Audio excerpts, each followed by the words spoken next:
10 minutes. 10 minutes. Oh, that's good. I can give another whole case.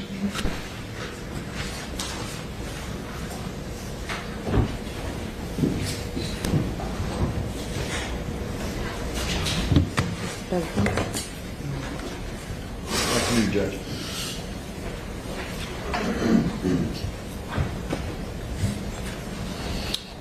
Let's see.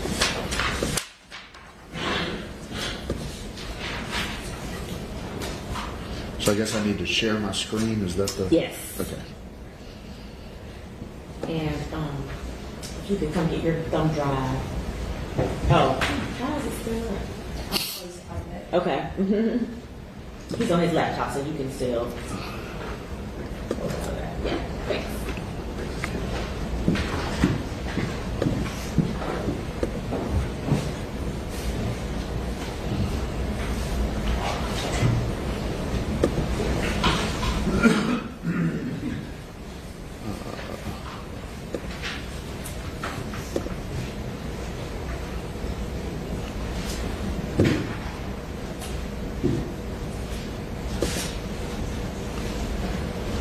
Here we go.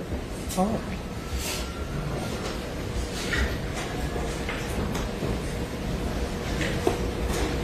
Will you email me the PowerPoint? Yes, Your Honor. And if I may actually approach, I've got a notebook with a hard copy in it as well. Oh, okay.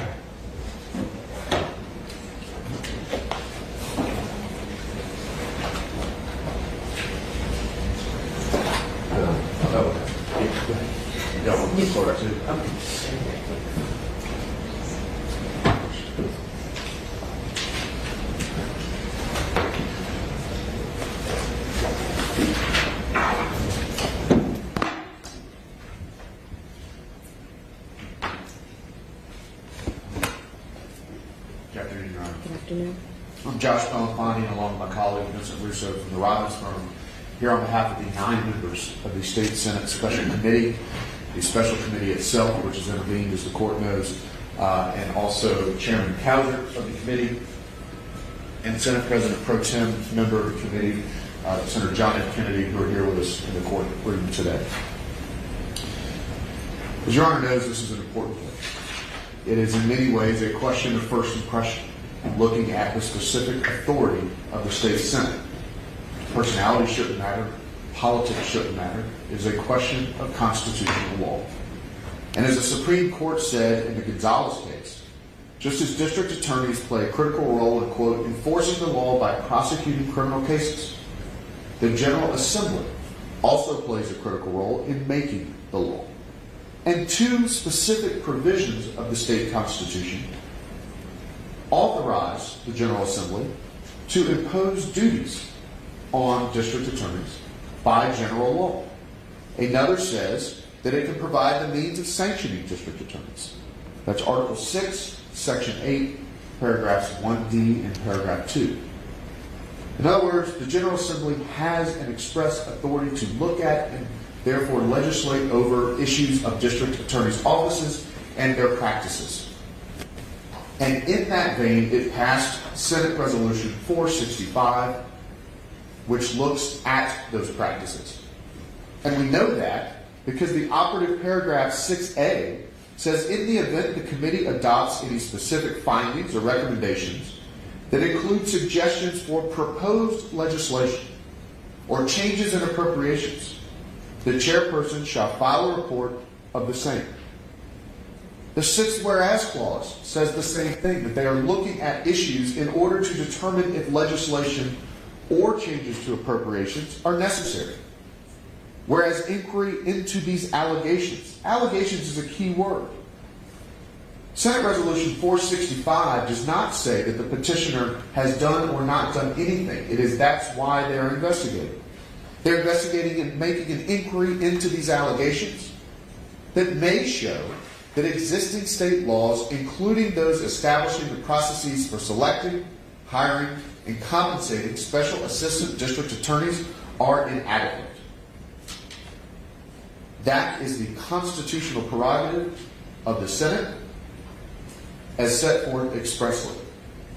Now, it's interesting, the petitioner and we actually agree on a lot. You're going to see there's a lot of the same quotes from cases. And the petitioner agrees on page 6 of its trial brief that the General Assembly has the authority to investigate. That's a given. So then the questions before the court are these.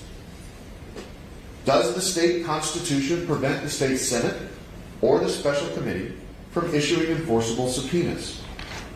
Answer, no.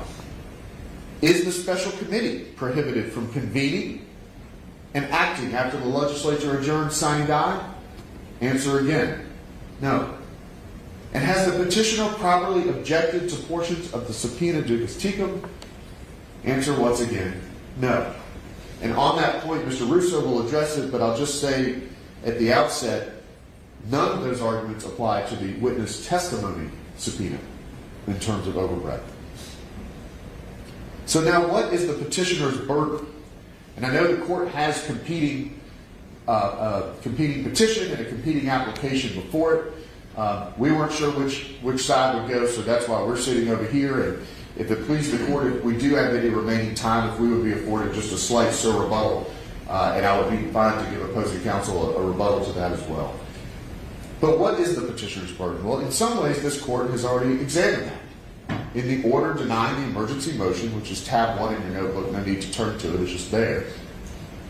It says this court has the power to refuse to take some action to compel compliance should petitioner demonstrate that doing so would be inappropriate. But because of the nature and challenge of the petition, 3 other incredibly stout burdens of proof apply. The first is, and make no mistake, the petition is a facial challenge to Senate Resolution 465 and the authority of the state Senate, not just the committee, but the state Senate to issue subpoenas. How do we know that? Because it says in the petition, in the ad danum clause, they're seeking to declare the subpoenas are void because they fall outside the statutory grants of the legislative subpoena power, and the committee cannot exercise legislative subpoena power. That's the authority provided in SR 465. So the court can't declare that without invalidating a portion of Senate Resolution 465.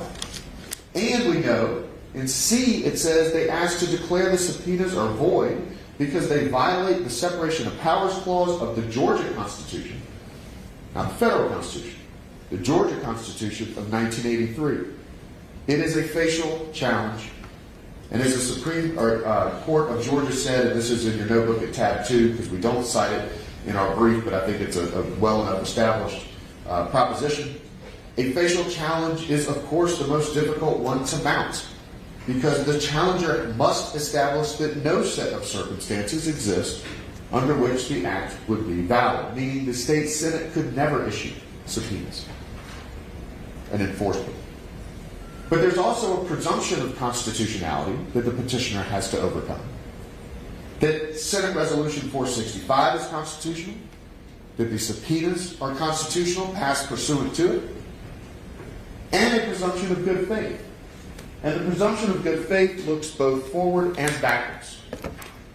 We cite in our brief the McDowell versus Judges Officio decision from 1975 that says the law presumes public officials will follow the law in the exercise of their statutory duties. Meaning, when the district attorney testifies, the presumption at this point is that the members of the committee, 9 members, bipartisan, will act in good faith. When the documents are submitted, they will act in good faith. But also it looks backwards. We also cite in our brief the Irvin versus Woodruff decision from the Court of Appeals in 1971. There the court speaks in the past tense. The court will presume in favor of public officers in the absence of all proof to the contrary that they discharge their duty in compliance with the law. In other words, the Senate acted in good faith in passing Senate Resolution 465 and in issuing the subpoenas. So we look again at Senate Resolution 465. It's in your notebook at tab 3. I know the court has seen it. But it looks specifically at those issues identified. For example, lines 27 to 30. Inquiry into these allegations may show that existing state laws are inadequate to address various legal and fiscal issues raised. In the exercise of the Senate's authority on page 50 or lines 55 to 58, it is necessary to determine whether the alleged conduct of District Attorney Willis, if proven to be true in whole or in part, should be addressed by the enactment of new or amended laws, promise of change in state appropriations, or both. That's why she's been invited to testify. They're not taking the position on whether the district attorney has done right, has done wrong. The Court of Appeals has that question. The state Senate is entitled to investigate whether there is a need to reform practices, and it specifically identifies it. There's state money that flows to district attorneys' offices. That's the appropriation piece. And to the extent that there needs to be placed limitations on special assistant district attorneys, that's the legislative purpose. And the subpoenas are consistent with that, and there's two key points about the subpoenas. And this is why the issue is not just the authority of the committee. At the top it says, by the authority of the Georgia Senate. It is a question of the Senate's power and not just the committee's power. And there's two. And again, the challenges on overbreadth are limited to the document or subpoena ducis tupis. So with that background, the first question before the court is, what is the state Senate's authority and the special committee's authority to issue subpoenas? Now the petitioner says that can be determined by looking at statutes. We suggest that has it backwards. The question is not, is the state Senate authorized to issue the subpoenas? The question under the Georgia Constitution is there anything that prohibits the state Senate from issuing the subpoenas without the consent or some joint resolution of the House? Because I think the petitioner would agree if there was a bicameral decision that the House and Senate worked together on it, the subpoenas would be enforceable. So the question really before the court is, does the state constitution prohibit the state Senate from issuing the subpoenas alone? The answer is no. We look at the constitutional text that both sides cite. Article 3, Section 3, Paragraph 1. The legislative power of the state shall be vested in a General Assembly, which shall consist of a Senate and a House of Representatives. Both have some aspects of legislative authority. In order to enact laws that go into the code, it has to pass both chambers. That is part of the legislative authority. But we know that both have some, at a minimum, just by reading the text of the Constitution. And we know that, too, from Article 3, Section 4, Paragraph 4, which is, in your notebook, we compile a series of constitutional provisions that we'll refer to, but I just didn't want to clutter up the slides. There it says, interim committees may be created pursuant to the authority of the General Assembly or of either House. Pursuant to the authority of the General Assembly or of either House. Thus, there is authority within the Houses acting alone. And we know from the Supreme Court of Georgia that the power of the General Assembly is, quote, awesome. The legislature is absolutely unrestricted in its power to legislate so long as it does not undertake to enact measures prohibited by the state or federal constitution.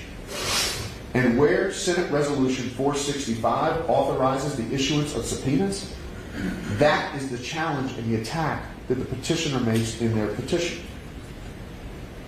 We also know, and we'll get to this on the Trump versus Mazars discussion, that the Senate has plenary power. Unlike the United States Congress, which has only delegated powers, the Georgia legislature is given full lawmaking powers. And that's why the question is, does the state constitution prohibit the state Senate from issuing subpoenas? Again, the answer is no. Part of the reason is we look at what the state constitution says about resolutions versus what it says about laws. And we know, and several of these are put in your notebook at tab 6, that all resolutions are not intended to be the same as laws. Several provisions of the state constitution say no bill or resolution intended to have the effect of law, ... That's Article 3, Section 5, Paragraph 12. There's others cited in our brief today. Senate Resolution 465 is not one of those. And if the Constitution said, for example, no resolution seeking to investigate and issue subpoenas shall be passed by one chamber, great, then it can't happen. Or if you look to footnote 4 on page 7 of their trial brief, they cite provisions in the state constitution where both houses are expressly required, passing apportionment or reapportionment legislation or adjourning, that you need both chambers. And that's the second point, that there is no bicameral requirement or action of both chambers required in resolutions. Article 3, Section 5, Paragraph 14 says the General Assembly may provide for the joint sponsorship. It doesn't have to. The concurrent resolution one, the same one cited by the petitioner themselves, says that separate periods of adjournment may be fixed by one or more such concurrent resolutions, meaning passing both chambers. Article 3, Section 9, Paragraph 6, R5B also talks about a joint resolution and how it would be effective. The fact that it mentions joint resolutions and the fact that it says in here, here's where you need both chambers, it doesn't do that, the state constitution does not, with any investigative or subpoena power. In other words, Your Honor, they can't show you a provision of the state constitution to invalidate Senate Resolution 465 or the committee's action pursuant to it. That is the inquiry. Petitioner says something else. They say that it violates the Georgia separation of powers provision, but they rely on that on the Trump versus Mazars case, which is about the federal constitution. But let's look at the state constitutional provision. It says that the legislative, judicial, and executive powers shall forever remain separate and distinct. But as Justice Ellington wrote in the Gonzalez case, that provision asks about powers, not departments. The reason the petitioner can't prevail on their separation of powers argument is what they say on page 6 of their trial brief. The legislature has the authority to investigate. That's the power that it is exercising. And it is not, in doing so, violating the separation of powers. And we know that because of the Boston case and the analysis there. That because the General Assembly has the authority to pass legislation governing the offices of district attorneys, it can't violate the separation of powers provision by acting pursuant to that authority. So there's no provision of the state constitution that supports that, and that's what their petition claims. Again, it's a violation of the state constitution. But let's just look at the Trump case and see why it doesn't apply. Starting with, Congress has no enumerated constitutional power. And because Congress must have an enumerated constitutional power to act, there's numerous restrictions placed on it. We know from the Bryan case that's not the same with the Georgia General Assembly. In fact, it's the opposite. But it's not just that. In the federal government, we have this idea of a unitary executive branch. And as the Supreme Court said in the Trump case, part of those limitations look at, quote, the unique position of the president. The president's unique constitutional position means that Congress may not look to him as a case study. This is a different case. This involves district attorneys in the executive branch joined by other state and local executive officers, and the Mazars case simply doesn't apply. So then they say, well, but Mazars says you need a valid legislative purpose. Your Honor, I looked at valid legislative purpose in the Georgia cases on Westlaw, and the only thing I could pull up was like equal protection analysis. Is there a rational basis behind this legislation? It's a federal standard that doesn't apply. In fact, it's created by federal case law. It's not applicable here in Georgia. It hasn't been applied. But also, if we're looking at what is the valid legislative purpose, our own Supreme Court in Hollowell v. Jobe says, you look at the text of the resolution. And the text of the resolution, as we've shown, addresses issues that were covered broadly in the news, that are now again before the Court of Appeals, and that the State Senate and the General Assembly have expressed constitutional authority to legislate about. it cannot be said that looking into those issues, and we've documented in our briefs how looking at DA's offices has gone back to the COVID year of 2020. And back then it was the Democratic Party and their leaders pushing it. 2021, same thing, and then Republicans in the same session. 2022, it shifted for whatever reason. But the point is, the General Assembly has been looking at practices in prosecutors' offices for the past 5 years, if nothing else. That is a valid legislative purpose. Now, the last slide that the petitioner showed you, number 14, says, well, this is all done at the behest of the president-elect. Of course, we don't have evidence of that. And statements of legislators is inadmissible in determining anything one way or the other. That's the Jackson versus Dell decision. But it also ignores there are 9 committee members, and they pointed out the acts of 1 or 2. It also ignores that if you look at, again, lines 55 to 58 of Senate Resolution 465, it focuses on practices, specifically practices of hiring special assistant district attorneys. The General Assembly has in the past looked at similar things. I think it was in 2016, roughly, maybe 2014. They placed a limit on district attorneys hiring special assistant district attorneys on contingency, because you had cases where they would go out, file RICO against folks, keep a percentage there, and they stop that. This may be if legislation comes from it. Again, we're in the investigatory phase, not the legislative phase at this point. And so there is a valid legislative purpose, if that is even matters, which it doesn't. So what petitioner really collapses in their argument today has crystallized it, is they're making a statutory argument.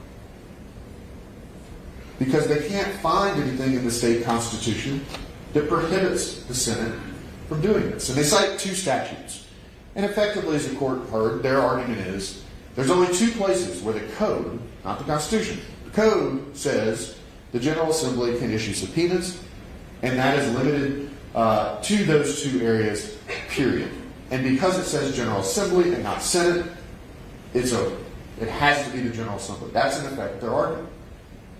There's a couple problems with that. One, no one disputes that the Senate committee is not the Committee on Ethics, so we're not even looking at Title 28. Interestingly enough, Senate Resolution 465 cites to Code Section 45-15-19 as part of its statutory authority. And that makes sense.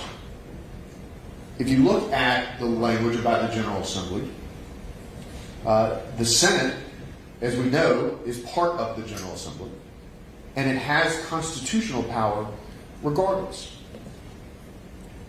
But the problem ultimately with and so you could analyze the statute and interpret it in the way that the presumptions require, which is that it is constitutional, and find no conflict, because it doesn't say that the Senate, that is the exclusive method, and I'll get to the Dean versus Bolt decision in a minute.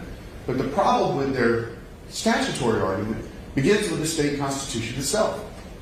They're asking this court to interpret that statute as limiting the authority of the General Assembly, which Georgia Constitution Article 3, Section 4, Paragraph 3 says courts cannot do. If they had a constitutional provision, one of those many that says it needs to pass both chambers or a joint resolution or something of that nature, then absolutely, that would be correct. But you can't just interpret a statute to limit the authority of the General Assembly. The next is Cotton versus Davey. And there, it was the Open and Records Act. That was a statute. And the court said not only that the General Assembly is not an agency, it also says we do not believe that it can be reasonably be argued that the House or Senate cannot pass an internal operating rule for its own procedures that is in conflict with a statute formally enacted. Thus, even if there was a conflict between the Senate acting in Senate Resolution 465 and Code Section 45-15-19, that's okay, because the Senate has its own authority and procedures to issue enforceable subpoenas. So then, given that, what they're really arguing is because Senate Resolution 451519 says this is the place for subpoenas, and it doesn't say state senate, it must mean that the drafters did not mean the state senate. That's the negative implication canon of statutory construction. I've tried to use it several times. Sometimes it works, sometimes it doesn't. And the courts have said that it has to be applied with great caution, since its application depends so much on the context. And interestingly enough, the city of Douglasville case, if you go through the things it cites, it ends up in the same place as the authority of the petitioners. They both go to the Scalia book where that is taken from. And so the context here in dealing with presumptions of constitutionality, the plenary power of the General Assembly, means that the negative implication canon is inappropriate, because this is not like the United States Congress. It is presumed the General Assembly can act unless the Constitution says otherwise. And what the petitioner's statutory argument is asking the court to do is to invalidate Senate Resolution 465 on the basis that it violates the statute. But if the Senate has the authority to issue subpoenas, which we've shown it does, then the statute cannot invalidate it. Or phrased better, if the Senate is not prohibited from issuing subpoenas pursuant to its investigative authority, then a statute cannot do it.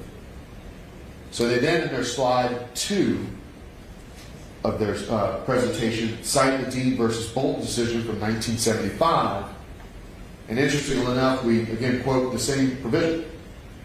The court said the General Assembly may, by statute, place limitations on such investigations or enact procedures for such investigations, but there is no constitutional prohibition against investigations.